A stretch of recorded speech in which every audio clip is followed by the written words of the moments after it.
Salut tout le monde et bienvenue dans ce nouveau numéro de Vue sur le net. Au Salvador, une femme a été condamnée à 50 ans de prison pour homicide aggravé. En Thaïlande, la police a décidé d'envoyer ses agents en surpoids dans des camps d'entraînement intensifs.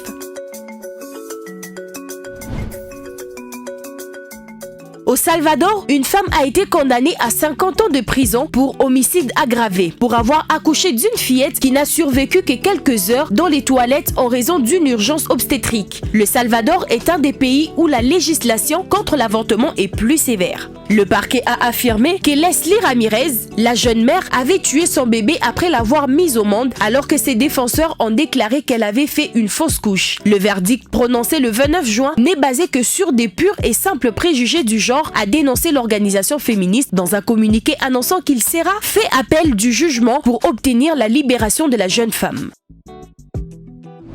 En fait, ce que je me suis dit c'est fou parce que avant la salle, elle était pleine. Et moi, je me sentais vide. Ah.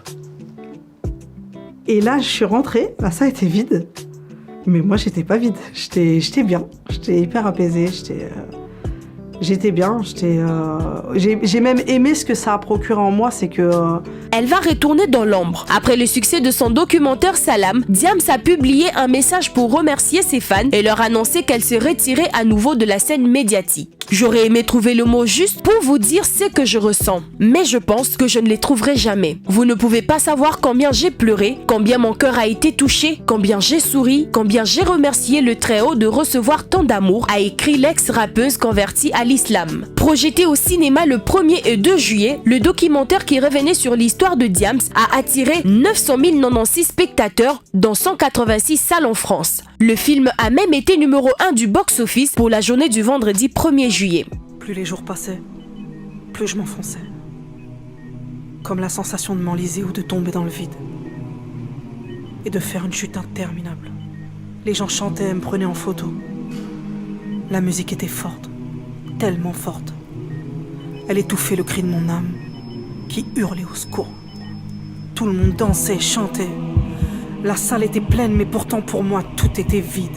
Vide comme cette vie que je menais. Vide de sens, entouré de gens avides, de fric, de filles, de débats stupides. J'étais vide, mais je faisais semblant.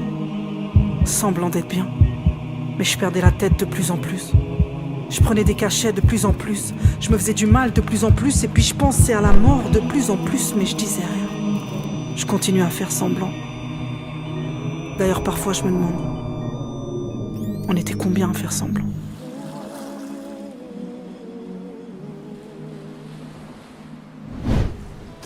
En Thaïlande, la police a décidé d'envoyer ses agents en surpoids dans des camps d'entraînement intensifs. Le gouvernement de la Thaïlande a pris une décision qui risque de faire grand bruit au sein de l'armée. En effet, d'après les informations relayées sur les réseaux sociaux, la police a décidé d'envoyer certains de ses agents dans des camps. Il s'agit essentiellement des policiers en surpoids envoyés dans des centres d'entraînement intensifs dans l'espoir qu'ils perdent du poids. L'un des pays où en moyenne un homme sur 3 est obèse, cette décision d'apparence cocasse devrait contribuer à réduire significativement ce pourcentage.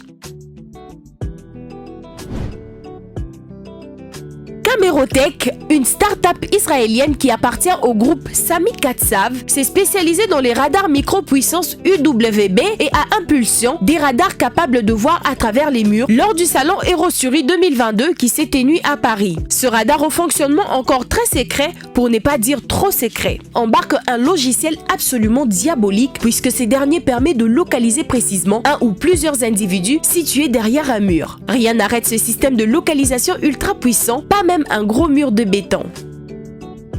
Un chevreau aux oreilles extraordinairement longues est devenu une star des réseaux sociaux au Pakistan, son propriétaire assurant qu'il a battu un record qui pourrait bien ne pas exister. Simba vit maintenant une existence choyée à Karachi où il est né le mois dernier. Déjà particulièrement longue à sa naissance, ses oreilles ont encore grandi depuis jusqu'à atteindre 54 cm. L'éleveur Mohamed Hassan Narejo dit avoir contacté le livre Guinness des records pour voir si son chevreau pouvait y faire son entrée. Quand bien même aucune catégorie pour plus longue oreille de chèvre n'apparaît actuellement sur les sites internet de l'organisation. Nous sommes à la fin de ce numéro, on se donne rendez-vous au prochain numéro. En attendant, portez-vous bien. Au revoir.